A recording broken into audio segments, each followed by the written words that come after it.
আজকে যদিও মাত্র 30 মিনিটের মধ্যে 4টি স্ট্রিট ফুড খেয়ে কমপ্লিট করতে পারে, তাহলে আমি ওকে দেবো এই 200 টাকা। ওকে স্যার, হ্যালো গাইস, চ্যালেঞ্জটা পাওয়ার পরে ও তো একদম খুশি হয়ে গেল। এখন দেখার বিষয় মাত্র 30 মিনিটের মধ্যে ও 4টি স্ট্রিট ফুড খেতে পারে কিনা। এরপর ঘড়িতে টাইম স্টার্ট করতেই বান্ধবী আমার টান টান দৌড় দিল। আর ও তো দেখি প্রথমেই চলে এসেছিল এই ফুচকার দোকানে। আসলে বান্ধবী আমার ফুচকা খেতে একটু বেশি ভালোবাসে।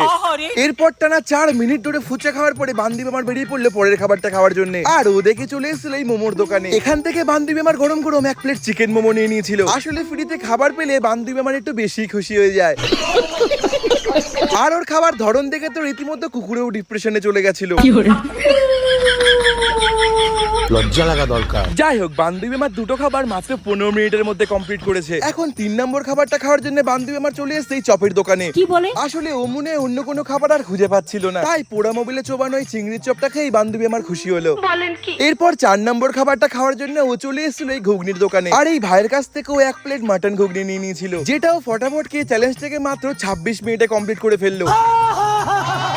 সো গাইস, ফাইনালি কিন্তু ও চ্যালেঞ্জটা মাত্র 26 মিনিটে কমপ্লিট করে ফেলেছে। তোমরা চ্যানেলটাকে সাবস্ক্রাইব করে ভিডিওটাকে লাইক করে দাও, ততক্ষণে আমি ওর 200 টাকাটা দিয়ে দেই।